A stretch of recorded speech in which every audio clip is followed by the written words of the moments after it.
Hi, I'm Misty, the Tutor Yank, And I'm Mandy from the Hickson Diaries. and enjoy this episode. Just, Are you going to go for citizenship?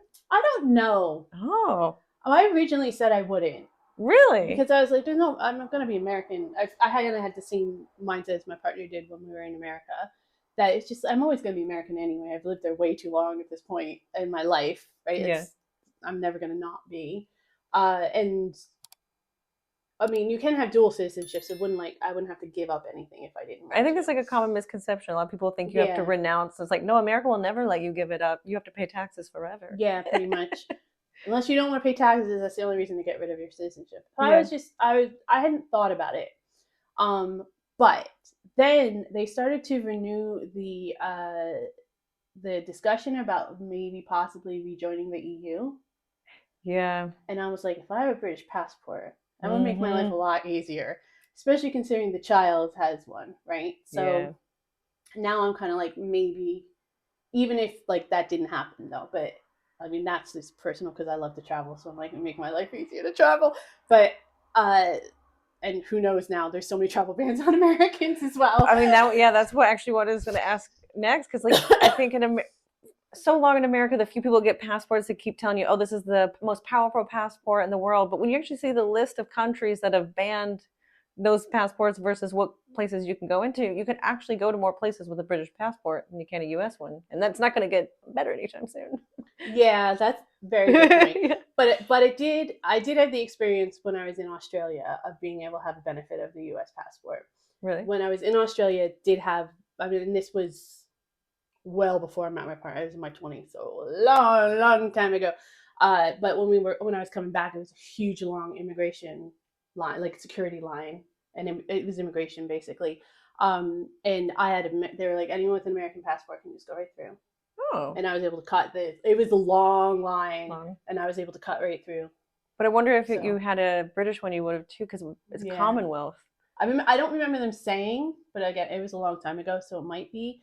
But it could have been. But I remember them saying, "Oh, American passport, you can go right through." Yeah. And in Amsterdam, I think they pushed us through as well. I feel like. Oh, I just went over there. They did not. Well, again, they might have changed it. Well, before my child was born. So, because why would I go when I have a kid? It's a 45-minute flight. But I mean, yeah, exactly. So why would you go if you had kids? Like, you don't want to go for your kid. You want to go when you don't. Well, my best friend had her husband had a work conference in Amsterdam, like right after I moved, and so she went over there, and so I could meet up with her. And like, there's a cat museum, so we went to the cat museum. You went to the cat museum? It was really great. Yeah, it was awesome. Yeah. Did you do anything else? Or is that the only thing you did? Ate a lot of food. It was delicious. Sat in a cafe. So yeah, down by like all the little canals, and just acclimated to. Oh, we went to the Rijksmuseum too. Yeah, we didn't get there. Oh, it was amazing. Was it? It's huge. Like I feel like you have to go multiple times to even attempt to see everything. Yeah. And then a lot of stuff's like changing. Yeah. But it was beautiful, and everyone's so tall. Everyone's like. But there was like my grandma's side of the family originally came from the Netherlands. So like her name's Berkelo, which is like spelled, I know every American does that stuff, but whatever. There's still a village outside about 4 hours from Amsterdam that's still the family name. And when I was on the bus, one of the cops like checking everyone's fare to make sure they paid, came up and started speaking Dutch to me. And I was like, thank you. I have no idea what you said, but I really appreciate that you thought it was Dutch. I'm American. I speak one language and like half-ass at it's Spanish. It's a half-ass version of it. Yeah. And even the English. Spanish. Yeah.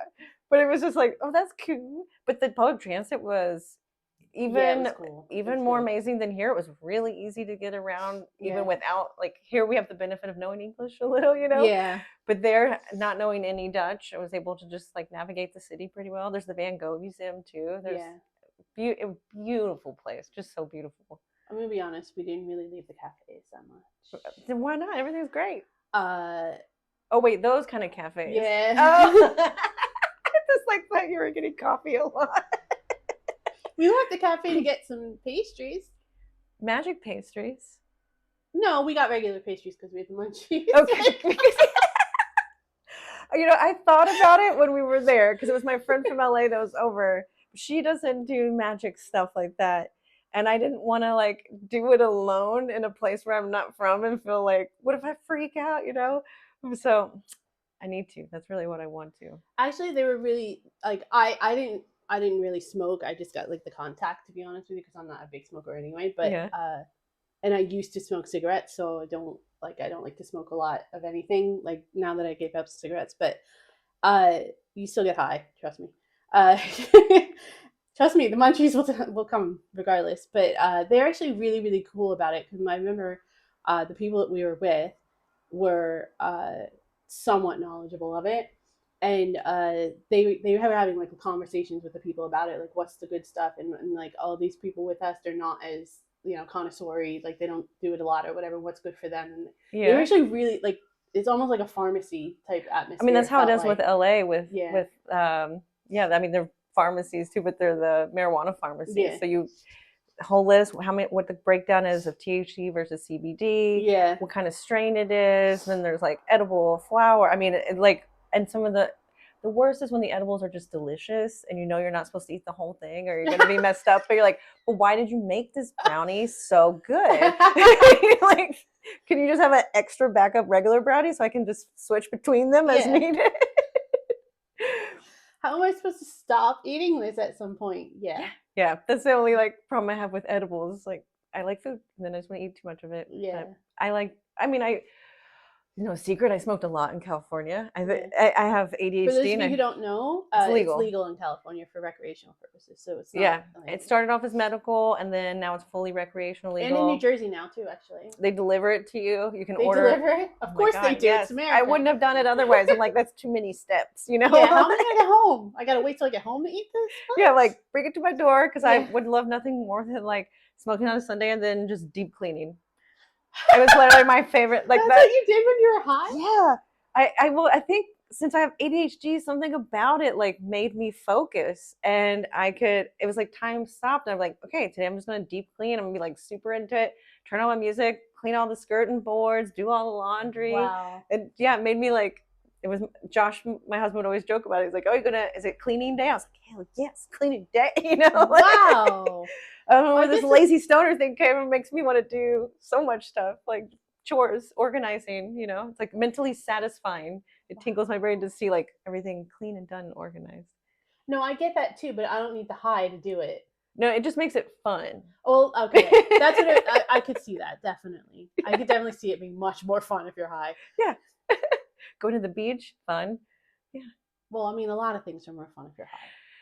It's true. But I never, I think what makes me think of the state laws being different, because in Kentucky, they're trying to pass it for medical stuff, but it basically is a felony. And when I was growing up, never tried it there because I was like, I need to get out of this state. I just got to focus on school, not try anything, because I don't want to get ever stuck in this state. I want to go to California eventually.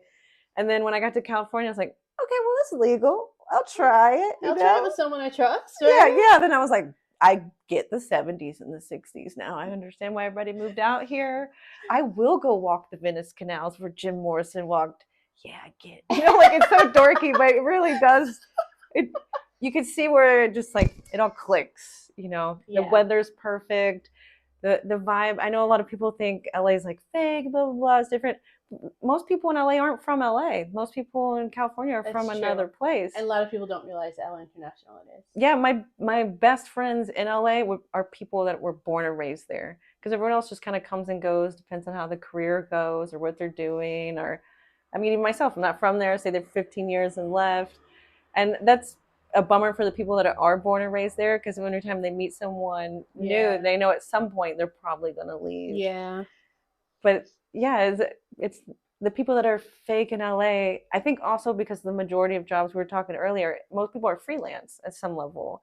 Any kind of acting, set work, all of that, you're in business for yourself. So a lot of conversations open with like, well, what do you do? Or who have you worked for?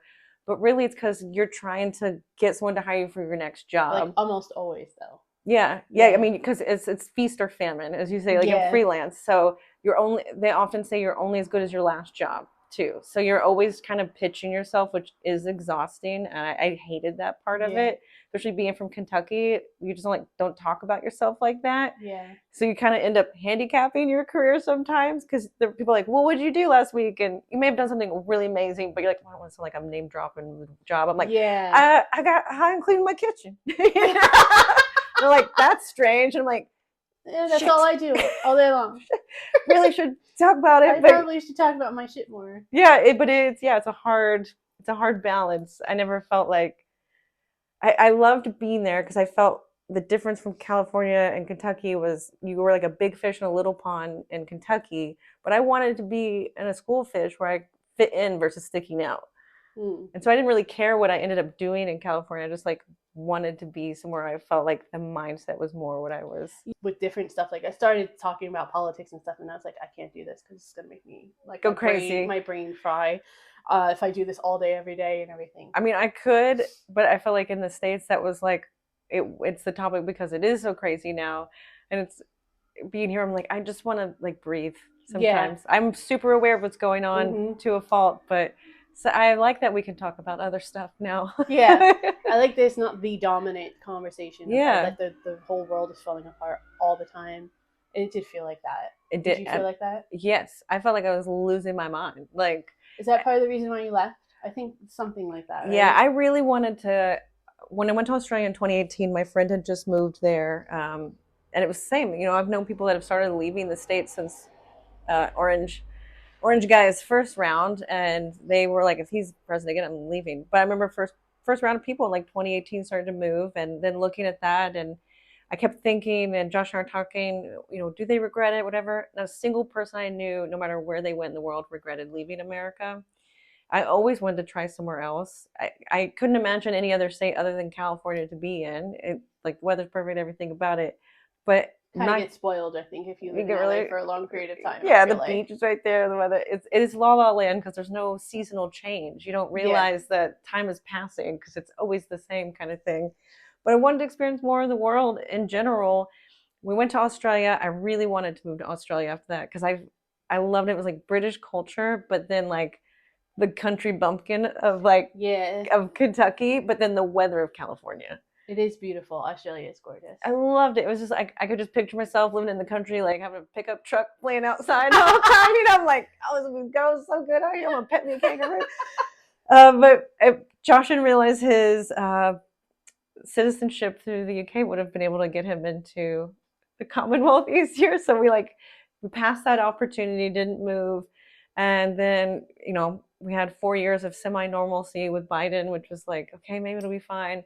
And then when he won again, I was like, I will lose my fucking mind if I have to listen to this idiot talk for 4 years fucking again. Like, I just can't do it. Yeah. And as a woman, it's like, I also loved the book by Margaret Atwood, but I don't want to live in The Handmaid's Tale. And that is very, like, it's pattern recognition. You can see where it's going. It's not going to be great. And then we also discussed, like, even best case scenario, that he didn't win again. Healthcare is never going to be solved in the States. Right. Mass shootings are never going to be solved in the States. Mm-hmm. Like, that's just not going to happen. So why not just take a leap, try it. Yeah, he just had turned 41. I was 38. So we were just like, we're not going to get younger. We're not going to be able to, it won't get easier the longer we wait. We want to also be close to family because in California, we weren't really close to anyone. His aunt lived out there, which is like 45 minutes away. We're never going. In LA, it takes like 2.5 hours. Yeah. We were never going to move to Texas. There's beef in the South. Like, there's the South, and then there's Texas. It might as well be its own thing. And there's pockets of Texas that could be their own countries as well. Yeah, like Austin could be its own thing. Yeah, it's insane. Yeah. It is. It's a crazy. Talk about crazy. Huge. State. Yeah, it is crazy. So we're going to ever move to Texas, and then his brother and our sister-in-law live in Boston, which is an equal distance flight from LA to there or from London to there. So it's like, well, let's just do this. Let's just pack everything up. So we sold everything owned, sold our car, whatever didn't fit in a couple boxes, brought our cats over and just did it. But yeah, I was just exhausted about how, like, I feel like when we grew up in the States, politics was there, but it wasn't so, like, Polarized. It wasn't so polarized, but it also didn't just like suck the air out of the room of every situation. And the way that the media in the States is, it lives on ratings, and you get ratings by fear, and it really is like Chicken Little all the time, but you can't tell if is the sky actually falling, because that's what they keep telling you. And you move somewhere else, you're like, wow, the rest of the world is just spinning. The rest of the world is just moving on. Yeah. And America is just a little teenager of a country. Yeah, they're in the adolescent stage. Yeah, and they're the development. very grumpy puberty stage. Yeah, very grumpy puberty. Very grumpy. Clearly, they need to be grounded. Can't go outside. Need a reality check. Yeah, they're like my partner says that they're like the like 17, 18-year-old who thinks they know what they're doing, but they actually don't, and they're gonna find out in a few years, and they're gonna come back and realize that they didn't. But they just don't want to be told. There's no talking to them. There's no changing it. It is like what is happening is what's going to happen. It's going to unfold. Yeah. And there's nothing that you can really do about it. And I think a lot of people outside the States too don't understand how little the people actually power the people actually have. Yes. Over with national politics, at least national like elections and stuff. At least it's not as. It's not like here. Like I feel like here you have a little bit more. Like your vote actually has a lot more weight. It's here. 1 for 1. Yeah. Whereas in America, I feel like it's always contrived. Mm-hmm. Who you're gonna like. They decide who your options are. Right. And you have to just pick the lesser of two evils. You get 2 options. Yeah. Yeah. And it sucks that people pick someone who, in my eyes, is obviously a con man, has always been. Yeah. In my eyes. Especially being from the East Coast, is generational cons there. Never liked him, to be honest. I always thought he was an arrogant. But he's a wanker. He's a wanker. Yeah, we'll leave it at that. I always thought that about him, to be honest with you. And I've never liked that elitism BS stuff that came out. And he's ignorant as fuck. Yeah, he is. Dude can barely read. I mean, come on, what world is this? He lives in his own world, definitely. But also, I think, like, for us, I had said when he first ran that if he got elected, we would leave. And then I kind of talked myself out of it. And I said, okay, we don't know. Like, maybe I'm wrong. I'm always, like, willing to be wrong, right? So I was like, we're in our house. We're all comfortable. Like, with nothing's affecting us directly at the moment. Maybe it'll be okay. Like maybe it's just a phase or something, right? Yeah. Like maybe he will be okay. Maybe he'll make some good decisions or something like that. And then once COVID hit, I was like, this isn't gonna work. And then and we're in Pennsylvania, so we're in a conservative state. Yeah. So a lot of the conservative things, like not wearing masks and all that kind of stuff, was very prevalent where we were. So that was a little bit concerning. And then when Biden got elected, things calmed down, but it didn't really feel like anything was changing. Mm-mm. Like nothing was really happening. And then the Roe v. Wade decision. Yeah. And I was like, I have a young daughter. Yeah. And I live in Pennsylvania, where they're not going to codify abortion rights. So I was like, well, that's not something I want to, like, I feel good about. Deal with. And as a woman, obviously, like, just as representing any woman, like, they should have choice and autonomy. And then the school shootings. Yeah. And the to start to get worse. And then right around the, oh my God, I can't remember the name of it now. The really bad Texas one where the police kind of... Uvalde, right. Right around that time, like a couple weeks after, my daughter's school got shut down for a shooter in the area. And I just lost it. Like, I just lost it. I was like, I can't do it. And then a month or so later, it happened again. It's every day. Yeah. A month or so later, her school got shut down again. Same school. Yeah. Jeez. So I was just like, I can't do this. I'm done. I'm done with this. I'm done. If just for her to be able to survive. Not have to worry about that stuff. Yeah. It's not fair that she has to. So, we had ended up moving. Yeah, we moved when Biden was still president. Get out while we were still allowed to get out? Partly. No joke. That floated in my brain too. I wanted to make sure we could get out while we would be allowed to leave. Because I knew it was going to come to a point. If it got really bad, it was going to come to a point where they wouldn't. As ICE is at the airports today. Yeah. It begins today. Yeah. And then also it's just like, I just didn't see anybody standing up. No, I I didn't didn't either. see anybody like defending or No one trying in to a position fight of power. anything. And then I was like, he's gonna get in again. Hmm. He's gonna get in People in again. California did not believe that. My friends there, I was like, I'm from Kentucky. You are Yeah. grossly overestimating the intelligence of this country. Again, I'm from Pennsylvania. I'm originally from New Jersey, and I had family members who were like, "Yeah, I'm gonna vote for him again." In New Yeah. Jersey, which is a very, very liberal state. So, and I was like, in Pennsylvania, like it was split, like half and half, because we're close to Philadelphia, which is a little bit more liberal. But then if you just like in our neighborhood, there was split everywhere. It was scary. It is, yeah. It like nobody had Bush flags, you know, like Right. this. It wasn't like a person like to have politics be your personality, but also in the way that it's a distraction from people getting their rights rolled back. And what you were saying earlier is a lot of people outside of America don't realize we actually don't have that much say on elections on a federal level because we still have the electoral college, which means like a vote from say California compared to Kentucky, I believe it holds 1/6 of the weight because of the way that it's divvied up so that each state has the same weight. Yeah. It's Then really complicated and hard to explain. yeah, and that's why Hillary technically had 4 million more votes, yet lost the electoral college. So you can have more votes, but not win the presidency. That's dumb. That's actually what the French got rid of in their revolution. That was one of the first things they did. Should Smart. have done that here or in the states. But then we also have the Supreme Court being a nomination that you'll have for the rest of your life. Forever. Mm-hmm. And Trump got the majority of those. Now he might get two more. So for the rest, I mean, for the next 40 years, you can only bet on that Supreme Court to be more conservative with each role, and they're like very easily purchased right now. You can buy your Yeah. own, you know. And in Congress, the same thing. Like there's Yeah, yeah. and it's Well, legalized. because of Citizens United. Yeah, so there's legalized bribery in the Congress. So you Mm-hmm. can it's campaign contributions. So it's technically Unlimited. not bribery, but it's unlimited. There's also Mm-hmm. dark money where they don't even have to disclose who's sending the money. Yep. And so all of these corporations, big business, billionaires, they can spend as much money as they want, and it influences elections. Elon Musk was the biggest contributor to Donald Trump's Was it campaign, 504 and he ended million? up being the head of Doge. Mm-hmm. So don't tell me it doesn't influence, right? And Yeah. all that did was cut a whole bunch of federal jobs and stuff. Yeah. And benefits for people like veterans and things like that. So Mm-hmm. and y'all from my channel know if you start touching veterans and children, I will not hold back on that shit. And So, PBS. yeah, Like come who? on, it's Big Bird for Pete's sake. What world? What is he gonna do? Right, like how? He's not real anyway, guys. He's not gonna really affect you. It's okay. How dare you insult Jim Hansen? You know, he's a national treasure. He was considered a genius at one point in American culture.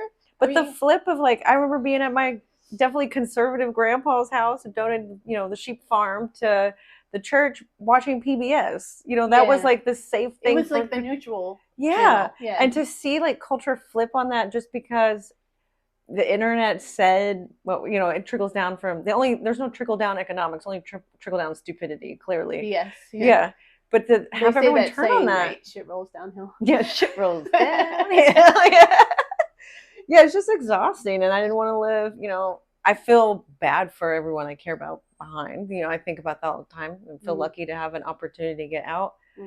But fuck, it is exhausting being there. Yeah. And that's why Americans have shorter life expectancy out of any other of the Western world countries. It's not just our healthcare and our shitty food. It is the stress tension, levels. The stress, everything. Yeah. And it does affect you in ways you don't realize. I didn't realize how much I was even affected like by any of it until moving here. So you're away from it. You're away from it and you can actually breathe. You're like you were saying, once you can breathe, you see things in a completely different light. And even if you don't want to be political and not pick a side, you have to acknowledge that the way of life in America, in most places, most of the areas in America, are just so on the go all the time, hustle and bustle all the time. There's always pressure of some kind coming from somewhere. Even if you have like a slow paced life, which is not the same as a slow paced life here in Britain, but you still have like some kind of healthcare pressure or economic pressure, or you're just on your own all the time. Yeah. All the time. And it's really, really, it takes a lot out of you. It really does. It's just exhausting. Like that's the best way to put it. It's just exhausting at every place. And being here is, you just feel like tension release. And I know people from here that they act like, well, I mean, they've seen it firsthand, their own country, whereas we've seen our own country firsthand, Right. and they're like, oh, things are changing and stuff, and it's like, it's really good. Hold on to what you got. Yeah, please preserve it. Please, please, Yeah. please. You can always want improvement for any place, but like it is amazing here, and I think more people should realize how amazing it is here. Yeah, and I do think that there is like you were saying, if you grow up there, is you take it for granted, right? Yeah. Like I kind of took New York City for granted because Yeah. I had been used to going there and stuff most of my young adult life, and then seeing it through like my partner's eyes who had never really experienced it before, or my child's eyes, it is different, right? Yeah. You do gain an appreciation for something when you see something through someone else's eyes. So that's why I think y'all should just listen to us and not argue with us. Yeah, exactly. Yeah. I'm just kidding. So I did want to ask you about the safety thing because LA is known for crime. Yeah. Right? And London, I was told, Yeah, I right. have never had firsthand experience of feeling like in danger or anything like that in London. Yeah. But I don't live there. I just visit, right? Right. So since you lived in both cities, I wanted to know like your perspective on that. It's funny because a lot of people bring that up. They're like, oh, aren't you afraid? Not people from LA, obviously, but they're like, oh, London just has so much knife crime. Well, more people get stabbed in America per capita than even here. And then I also just think of, well, if I got stabbed, I could actually call an ambulance. So, like, and there's not mass stabbings. Right. No one That's has not really ninja a thing. stars. Yeah. And they're throwing them at people. It's not the same as someone having a semi-automatic weapon and just indiscriminately shooting in the random Exactly. grocery store or something. I feel like crime in LA, so because you're car centric, you kind of know what areas not to go to that you wouldn't want to go to, you shouldn't go to, it's not safe. So you're not driving there. It's not like where you have to walk through it to get there kind of thing. Right. So I never felt unsafe in LA ever, really. There's parts of downtown that I wouldn't, recommend going to. Right. And that's because like Skid Row and that's been going on since like the 1930s. We don't have anything like council housing, and we don't have a lot of options for homeless. Right.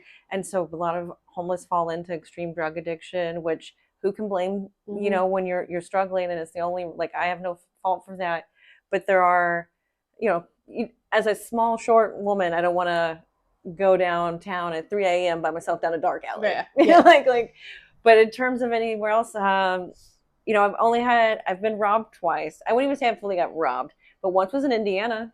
That was my downstairs neighbor's brother came through a shared door that I didn't know you could push open and stole my bike and sold it to pawn shop, and then he turned his ID and they caught him. It wasn't a very smart plan. Apparently not. And then the only other time was in LA, and it was in Santa Monica, and it was a homeless lady who was on meth and then came in the apartment complex and somehow got on our floor, and our door was the first door by the elevator, and she thought she was at her grandma's house, which I don't know what that says about my decor and my clothing. And the only thing she took is she walked out in my bathrobe on camera. Wow. So it was like, I never felt unsafe in LA, and I never felt unsafe in London. And maybe that's naivete, but I feel like I have a pretty good gauge of, like, if I was in a mall. I remember one time being in the mall in Canoga Park, and the fire alarms go off. And what the first thing I think as an American hearing an alarm go off in a mall is somebody's going to be a shooter. So I'm running to an internal hallway, and I'm trying to run to the bathroom, whatever, and it's just somebody who would flip the fire alarm. It wasn't that. So you kind of always have your head on a swivel in the States. Yeah. It loud noise in public, that kind of stuff. And to not, when you hear a loud noise here for a little bit, you're like, oh, is it? And you're like, wait, no one has a gun. Like, it's not a gun. And I've never really seen anyone feel like, no one's made me feel sketchy on public transit here. The only thing in LA that is unsafe is the public transit. And I think that's kind of true for a lot of places, unfortunately, in America, because it ends up where being a lot of homeless people go and kind of just chill for the day. And you just kind of see some crazy stuff, you see like a lot of people take their pants down on Yeah. public transport Like in the peeing States. like in the middle of the car and stuff At like a that. minimum, that's Yeah. yeah. So we were riding the tube last night. I was like, I've never even seen someone's butt on the subway, so it's going pretty great. So that's a positive, Yeah, right? yeah. So I haven't really felt unsafe in either. I honestly would feel more unsafe like in the Appalachian Mountains in the nighttime, like with some crazy mountain people out Yeah, there. I can attest to that as well. Like I would definitely feel more uncomfortable in the mountains. I've never had an issue in London either. And you know, growing up going to New York, and Philadelphia is well known as well for areas of like crime and like Skid Row area as well and things like that. Like you said, you just kind of, it's like any other city. You just know where to go, and you get a feeling. You can, if you're in an area and you can feel uncomfortable, just avoid the area and get out of the area. Like most of the time, you'll be okay. Of course, in touristy spots, you have to be aware of pickpockets and stuff. That's every city in the world. That's nothing special about London or New York or LA. And I don't know. I just feel like there's no guns, so you don't have to like I said earlier, you don't have mass stabbings really. Right. So you don't have to worry about that. And I feel like because the public transit system is set up to actually be used by normal everyday people and not kind of an afterthought like it is in America in a lot of places, that I mean New York and Chicago in some places it is like that. But Chicago has a great one for sure. But even in New York, in some areas, like I won't take the subway. Yeah. You know, even though I'm like kind of used to it, because I know the areas it's going through. Right. And also the way, because I think the way it's set up here is it's set up to be safe, so that you have to like be a patron to get near the trains. Yeah. And it's not like that in a lot of places in America. Like good point. In Penn Station in New York, you can just walk into the station and like go shopping and eat and all that kind of stuff without having a ticket. Like you literally can just hang out in the building. That's why there's so many homeless people that live there, like basically live there, because there's bathrooms with showers and stuff, because there's a lot of long trains that go through that tub. And you can like there's tons of homeless people that just hang out there because it's clean, it's dry, they have a place to be, whatever. And they might make a little bit of money by someone walking by. Yeah. And I feel like more aware, like vigilant in that place than I ever have in like the tube in London or anything. Yeah, really. Really I would have never walked around LA with my headphones in or taking public transit with my headphones in. Yes, that is another thing, right? Like I would have never done that in New York. I might have them in Philadelphia. It's a little bit better about that. I still wouldn't have done it anything. I would have them in, but not on, so people would think I wasn't listening. Or just one, so I can at least still hear what's going on. Yeah, those are the types of things we do in America to like survive, and you don't have to think about here. Yeah, you really don't. And like, I really feel for the homeless population in America, but it also doesn't change that there's like some just innate fear in the situation, especially in LA. Like people always talk about California has so many homeless people. Well, yeah, because it's one of the few states that has benefits for people. Yeah. And so other states will just ship people off to California because at least you're never going to freeze to death. And those states will just offer nothing for their citizens. And California has minimal stuff, but it's better than nothing. So it really goes again to like our government not taking care of its people. Yeah. So we're all ending up unsafe. And then people who don't deserve to live like that deserve to have people be afraid of them. But it is just a cycle it's just unfortunate. But you have to also protect yourself. And I think you're right. I think it has to do a lot with individualistic culture that's created in America, as well as opposed to the communal culture that is here in UK and Europe. Because, and I think part of it has to do with the fact, like World War II, we weren't directly involved other than Hawaii, which is also like, even though it was American soil, it's still far, extremely remote compared to mainland, at least. Yeah. So I feel like that whole legacy was passed down through Europe that just never hit America. Oh, I agree. And with all the consumerism and the commercialism and the corporatism and all of the bribery in Congress and all that, it just all feeds into this individualistic culture. You're literally on your own. Yeah, being poor is a personal failure in America. Yeah, exactly. Is how it's seen. So like the crime just follows that, and the addiction follows it, and the homelessness. When you're homeless, you're on your own. The most, like you were saying, most states don't offer any help to get you back on your feet And and you they can't just get want you out benefits of the without an area. address. You can't get an address to get you. It's a you can't get a vicious. job because Yeah. you don't have an address. It's really, really difficult. It's something around 72% of the homeless population in LA, because it's not just the people, the ones you see where you can tell they're homeless. That's usually like a very late stage, long term, extreme situation. There are plenty of hidden homeless. They're all around you. You wouldn't know. There are people living out of their car. And it's about 72% of people who are considered homeless in LA actually have full time jobs. Yeah, You just can't afford any kind of place to live. Especially in a place like LA, that's Yeah. extremely expensive. But you go there for to make because more money. There's no money. You can't make any money or have a job anywhere else. Yeah, it's really difficult. But see, stuff like, we're talking about what post World War II here was like everyone got together. Right. Everyone helped each other. Everyone rebuilt together. And that's just not nothing you get there. You don't get it in America. It's something I love. What do you think is the most, let's try too much drive. Yeah, let's lighten it up a little bit. What do you think is the most unique thing about the UK? Oh, dang. Most unique thing. Oh, okay. This is not that, I don't know. It's the one thing that sticks out to me the most because it might be the thing that I've had the most trouble with. There's a whistle. It's my golden dog. Literally, I was, but you see the look on my face? I was like, what the hell is going on? It's an impressive whistle. Wow.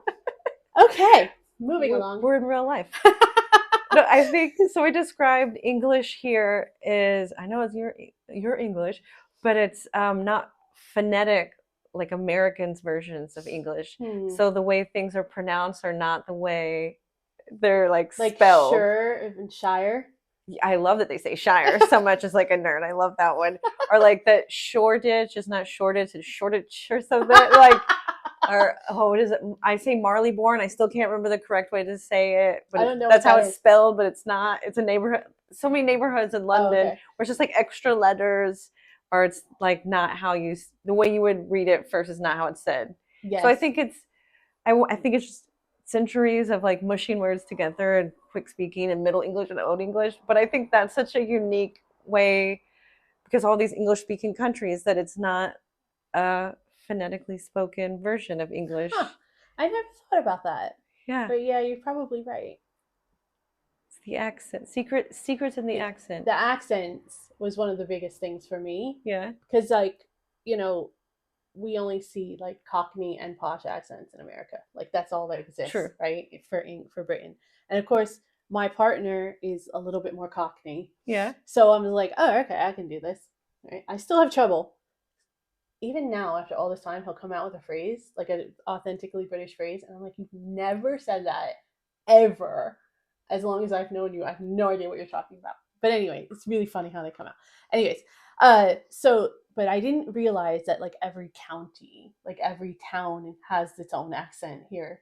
Yeah, that really threw me so much. I have a really hard time with people outside of like this area or London. Really? Like London, I'm okay because again, I've traveled there a bit and I know some people who used to live there and that kind of stuff. But like, I was watching something the other day and they're from like Cornwall. Yeah. And I was like, I need captions, guys. I don't know what he's saying. Oh, interesting. So you find the accent like, I mean, it's very different from the East Coast. It's like the difference of like how hard R's are going to be used or not, where the East Coast has like a very specific style of dialect compared to most America. I mean, that's why it's like an iconic accent. Even up and down the seaboard, there's like New York is very different from New Jersey, which is very different from Philly. Yeah. Like my daughter, because she mainly grew up closer to Philadelphia, has a different accent than I do when she does her American accent. Yeah. And my partner will be like, that's super Philly right there. And like, no, that's super New Jersey right there.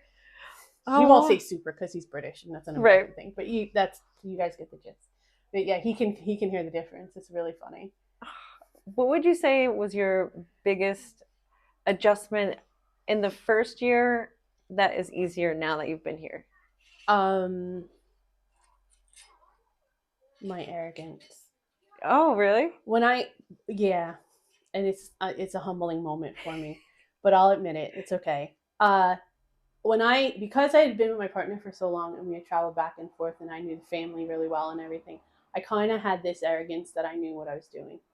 Yeah. And that I was going to be fine and fit right in. And then very humbled very quickly and on a very long-term basis for at least the first year or so on many different subjects. And it really made me like stop and think about things, because I was like, why did I feel arrogant? Why would I know? Just because I lived with him in America, it doesn't mean I should know stuff. But I did. I felt like and I was like, it's an American arrogance thing. Because we're individualistic, you kind of have to have that about yourself to survive. Like, it's a survival mechanism, Absolutely. right? And so, because I had a little bit more experience than most people that would travel, I felt like I'm like superior in some way. Yeah, like, and it was really not good. I got humbled a lot. It was like the lady tricking you into coffee. It's just all the time. They're just like, and then I would get very, very offended and defensive when people told me I was wrong. Like, no, I know. And I'm like, no, I don't actually know, and I should stop saying I know. But I wouldn't admit it because I didn't, like, I was like, no, it made me feel like the transition wasn't working or something. I don't know. It was humbling. It was very humbling. Now it's much easier though, because now I've gone over that, and like I was like, okay, I just threw my hands up and like, I'm just gonna act like I don't know anything, and I'm just gonna kind of start from scratch. And also, I feel like because I was a little bit arrogant about that, I assumed my partner, just being British, would have all the answers. Yeah. That I didn't have, right? And that I had the best resource, right? Not putting together that he had lived in America for almost 20 years. Yeah. And obviously everything changes in 20 years. Yeah. So I was like, and I was putting so much pressure on him to fill in my translate gaps, right? And he was like, I don't know, I've never had a kid here. I don't know how a school system works, and I was just like, you should, you're British, right? Is it just born into you? That kind of stuff. It was that kind of, that was probably, adjustment. Yeah, that adjustment was the biggest one for me. Now I always go into every situation assuming I don't know what I'm doing, and then get pleasantly surprised if I actually do. I think you're allowed to not know here, whereas in the States, like, if you answered with like, if anyone asked you a question and you said I don't know, like, that wouldn't go over as well. Yeah, I think you're right. I think that, and definitely how I grew up too, like, you couldn't take a minute to even think about your responses and stuff. So I think I always felt like I had to be on. And because I had been conditioned in like corporate world and stuff in America and my area of living, that I just knew. And I think very fast too. Like, my mind thinks very fast. So I could always think on my feet and figure it out because I was very comfortable. And I thought I could like apply those same skills here. Yeah. I very arrogantly thought I could just apply it and I would just figure it out and it'd be fine and I could just get through. It's not the way it is. And definitely, y'all called me on it every chance you could. But it's okay because it needed to be done. So. And I do feel like here when we say we don't know, people are I don't feel like they're mad explaining it to you. Like, I feel like a lot of times they're like excited that you want to learn about their culture and like fit in, like learn the proper way to do something. Like a welcoming, teachable moment. Because the American stereotype is that we're arrogant and don't want to know and that we know everything. So when you're like, I don't know, please help me. And they're like, okay. Yeah. Who's this American? And I think that's why a lot of people didn't like me when I first moved here. Because I was like, they're like, you're a Yank. Move on. We don't want to be bothered with you. Right? And I think that's why I had a hard time. Honestly, I'm just being honest. I'll be honest about it. And then, of course, this dealing with everything, the isolation and all that stuff that normally comes with moving like that far away and everything, all compounded. So that was the hardest thing for me, definitely. But now, 3 years in, I feel more comfortable because I've just kind of thrown my hands up. And it's just like, whatever happens, happens. I'm not nearly as afraid to ask for help, or if I don't know, like, I'll ask the bus driver, is this the right bus? Like, I wouldn't have done that the first year. I would have been like assuming I should know. Oh. Right? Like, and all that kind of stuff. And it's just like, now I'm just like, I'm American, I don't know anything. Please school me. Like sorry, I said, I was born dumb. You guys know about American education. We've talked about this before. Yeah. Like I said, I just go into every situation assuming I don't know, and then get pleasantly surprised. Yeah, and then it makes me feel it's a lot less blow on my ego that way. Yeah, I agree. So I just go with it. I don't have a problem asking people for like help or questions, but I feel like when I have to, I'm like, I can talk loud any other time except that time. I'm like, I'm sorry, can I bother you? I don't know where I'm going. Yeah, almost like it has to be a secret because it's viewed in America as some kind of The shortcoming. weakness. Yeah. Yeah, and then in America, because it's such, everyone's always in survival mode, people will jump on that Yeah. Oh yeah. and use it to their advantage too. So I think that sometimes we feel as Americans like it's hard to admit we don't know stuff only because we feel like it'll be used against us in some way. That's So the for best way to describe survival, it. yeah, Yeah. for survival, we almost have to pretend at least that we Mm-hmm. know in order to give the illusion that we got it going on and we got things happening. Yeah. Or if we don't, then people are just gonna pick at us until like Mm-hmm. pick the God, that's so bones. true. And pick at the bones. That's a really good. Yeah, it's true. It's really bad. So It. I mean I guess I had that mindset when I came in that I had to be that way too. And Yeah. I think people because naturally because it's a completely different environment, I people are know. like really put off by it and like we're just like I don't want to help you because you're kind of like obnoxious and everything. So yeah. Then we just make fun of ourselves and we can fit in. Yeah, but Basically. now I'm good. Like now, because now again, I assume everyone's taking the piss out of me. Yeah. I assume I don't know what's going on. So now, and English people for some reason seem to like gravitate to that. Yeah, you just take your own piss out first. They're so self-deprecating and everything. It's like they almost like it's endearing to like not to be a dick or something. I don't know. It's really weird. Yeah. Well, if you were to give one piece of advice for someone who has just moved as an American, what would be like the biggest cheat code to help them fit in faster, or what would make it easier, even if it's like a best app to how to navigate, Hmm. or a food they have to try, just like a secret? Um. And it's hard to pick. Yeah. Well, let's probably have one for each. So, like the food, Yorkshire pudding should be the first thing that you ever try, and just plan on having it with every meal, in my opinion. And especially during the holiday season, there'd be Yorkshire wrap stands that pop up, Oh, and you I've definitely seen want to grab those. one of those because it's almost like a Thanksgiving dinner and a Yorkshire wrap. It's freaking phenomenal.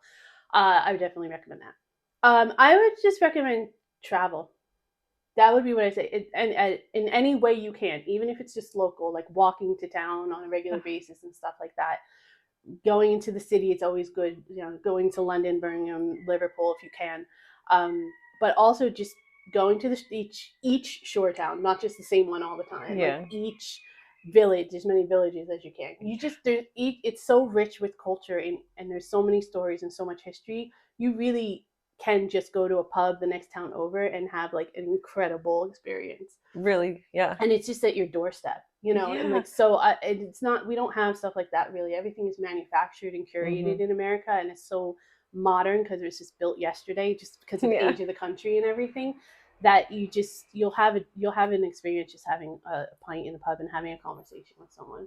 So yeah. that would be my biggest thing, like just get out and talk to as many people as you can and experience as much as you can, even if you're not comfortable talking to people. Just like Just experience do it, it. take it in, even if it's like for an hour, you know, on a Sunday afternoon or Yeah, something. and the Just do ease it. of public transit. It's It like makes it a really lot just do easier. it. Yeah, It feels intimidating, but it's not once yeah, you get the hang of it. And it's a lot. You can learn a lot about it. yeah. I agree. Like even living in London, so many people comment that are from here. They're like, "Oh, get out of London, whatever." I'm like, I want to see everything. There's so much the history just in this one street. Like that's where Mm-hmm. the Black Prince's palace used to be, but now it's like a WeWork. Yeah. But there's still plaques for it, and then there's this old cemetery in the park where they've just taken the old tombs. Like there's just so much everywhere you turn, no matter where you're at. Mm-hmm. That yeah, 10-minute ride outside the city, it's a whole new world. Like there's just so much every place to see. I love it. Yeah, I agree. And they're so good about the history here, Mm-hmm. and it makes everything so much more interesting Yeah, because yeah. there's so much. Like it really is. It's like when you walk around Canterbury and the main street in Canterbury. Have you been to Canterbury yet? Yeah, it's on my list. Okay, you definitely have to go in the summer or spring because that's the best time because it's like everything is just it's vibrant and everything's Yeah. out and about. But it is beautiful.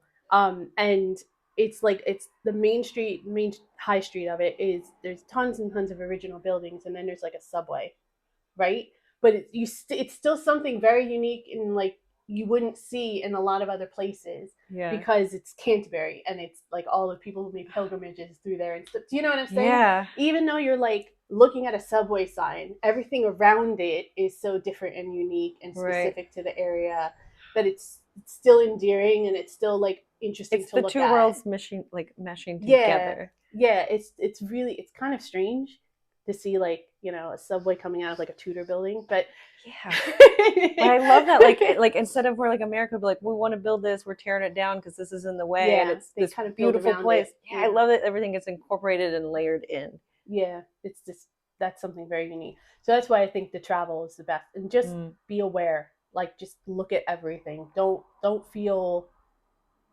just walk right by it. Like, really, just take it in, because there's more history there. Like you were saying, with there's plaques because the buildings have like represent something, or especially in London, right? There's probably a lot of places that were hit by the bombs during the Blitz and stuff, and then like, so they have a whole history about that. Yeah. Or like even in the underground, like every time I go on the subway in the underground, every time I'm on the tube, all I think about is the people that like refuged there during the Blitz and like had to live down there. You know what I mean? Like, and you don't get anything like that in New York or LA, or you know what I mean? And it's like, it's just something I just know happened. And you can see pictures of those same stations, but seeing the people like laying on in there, going to school during World War II, in there to be protected from the Blitz. Yeah, like little pictures of that. And they always like recognize, they're here in the UK, they're really good at recognizing stuff. And follow the brown signs. Just go on a road trip and follow the brown signs. Yeah, you'll discover so much stuff. And do the touristy stuff too, because a lot of people, definitely, some of it's cheesy and overpriced, but it's still worth doing. It's still new. Yeah, I feel like when I moved to LA, like I didn't do a lot of touristy stuff, thinking like I'll just get there eventually, whatever. And after 15 years, I ended up not doing a lot of stuff that I wish now I had. Yeah. Because even though they're like cheesy when you're there, you wish you had done them in hindsight, because they're like, I never did Runyon Canyon and went up to the Hollywood sign. What the hell? I was like there the whole time, like, but I'm like, oh, traffic's bad today, parking's terrible, you know, like whatever. It's too hot, I can't deal with it. Yeah, and then you see pictures from the view, and it's like, damn it, I should have actually done that at least once, I guess, you know? So we try to make it a point being here to actually just do that. Do every little thing, that no matter how touristy. I haven't done the eye yet. That's the only thing. I've promised the kid this summer that I would do the eye. Yeah. I can't do it with the partner because he's scared of heights, so. Yeah, just a little like pod. Yeah, and I get it. But I mean, I'm okay because I'm in the pod. Like, I actually don't like Ferris wheels. Oh. At all. But mainly because they swing and it's open. And it scares the shit out of me, like I'm gonna fall out of it. Yeah. And it's really, really high, and it's like, and you don't have control at all over anything. You can't even hold on, really. Because it's like swinging and all that. So, but inside the pod, I think it would be a little safe in the pod. Yeah, and they're huge. Because I have been in really tall buildings and stuff like that where I've been fine, because I know there's like something protecting me. You know what I mean? And there's something over me, and I can fall backwards if I have to, whatever. Right. Can't do that in a traditional Ferris wheel. You fall backwards, you're gonna fucking fall out. You're gonna die. And with how windy it can be sometimes, like that would not be good. That's what I can't do it. I can't do. I remember even going on a small one with my daughter when she was real little, and I remember holding on to the pole like this. Oh. And I only did it and it didn't even go up that high, guys. Probably as high as as tall as I am, like 6 feet maybe. Still, I was like you could fall from 6 feet. And I was like, don't move. Put the belts on. I was like holding her hand. I was like really, really scared. Yeah. Yeah. No, especially. But I think the eye will be okay. Yeah, that doesn't. It's a different experience. Yeah, and it's like it looks. I mean, I walked by it, but it's like it looks like an egg, and it looks huge inside. I've never seen the doors open. I've walked past. I'm like, that looks like its own little room. It's so big in there. So I think it'd be good. Yeah, I think that's a different. I'm gonna try it. We'll see. On a clear day, I bet the view is like just beautiful too. Yeah, because just even like a little bit of height in London when it's a clear day, because it's such a flat city. Yeah. Oh, that view would be stunning, I bet. Right? Like you can see anything in New York. Or from the BT Tower, you know, like something like that high up, and you can see everything, and it's just like, okay. Yeah. Do it on a sunny day. You can't really do anything like that in America. Or even at night when all the lights have gone up, because all the bridges are lit up under night, and then Tower Bridge lights up. There's no in between. Honestly, it's probably all good except on No, it's good at twilight. Yeah, I've been there at twilight. It is pretty at twilight when they're just coming on, but you can still see the sun. We saw Paris like that too, and that was really awesome. Oh, I bet. Yeah, that was cool. I have to admit. That was cool. I can't wait. I haven't gone to, other than Amsterdam, anywhere in mainland Europe. So this summer. Okay, yeah, we got water. We got our water. Got Even everything. put out my merch. Oh, well. wait, this is your merch. Make sure you push out. I didn't. It was just the first cup. I wasn't trying to like get the merch in, but I'm happy to have it there. I love it. I love it. Well, we should do another one of these sometime because Yeah. if you guys like this, and then submit questions that if you want us to ask each other that you're thinking of. Yeah, that would be a lot of fun. Maybe we can do a live version one day. Oh, yeah. If you all let us know if you guys are interested in something like that. Because it's surprisingly easy to get here. Sit there and ask questions and answer all of your questions. You know, you guys can ask questions. We answer them on each other. Yeah. Appreciate y'all listening to us just kind of carry on. Yeah, thanks for...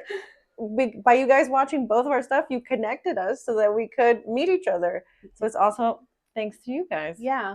And I always say that like my YouTube community is probably the best thing that's happened since my kid was born because it's given me, I've met so many more people and gotten to connect, not just like British people, but other American expats and kids and stuff that I wouldn't have otherwise. I would have never met you. I would have never known you before. Right, because I'm not really on like other socials that much or anything. We like found each other that way. Yeah. You got suggested to me in my feed. Yeah, it's really, really crazy. But that's what's the joy about doing this stuff is that we get to do these kinds of collabs. So I'm so glad that we got to do this. And so anything you want to tell people, like where to check you out each week, since we're going to put this a little piece on both of our channels? Sure. So we do live streams every Tuesday night at 8 o'clock UK time. If you guys want to join us on the Hickson Diaries, just look at the Hickson Diaries on YouTube. We're on social media, Instagram, Threads, Facebook, Social. If you guys want to check us out there.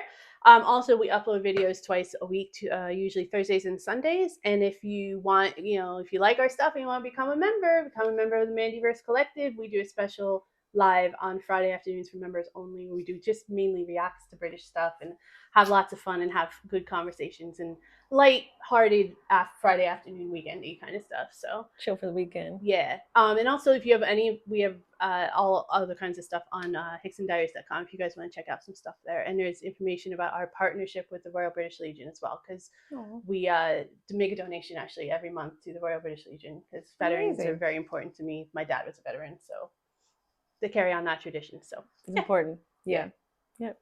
And I'm Misty. Mine's the Tudor Yank. Tudor as in like Henry Tudor, not like tutor, because I noticed sometimes autocorrect it's like I'm not your tutor kind of tutor, and not tutor like sound either. But I update there at least once a week. Every Sunday we do members chats where we live stream. I live stream and we just catch up for the week and get prepared for the week and go over different subjects from accents to tornadoes to whatever it happens to be the subject of the week that we get talking about. And I'm mainly on YouTube. I do have Instagram and TikTok, but I don't always update there very often. So best place to find me is on YouTube. And thanks for watching us talk. Thank you so much, everybody. To our adventures. Yeah. I know. This was fun. I'm glad it was really fun. Yeah, I'm down. I'm super down. Come on. We might do it again even without your permission. Yeah. Bye, everybody. Bye, guys.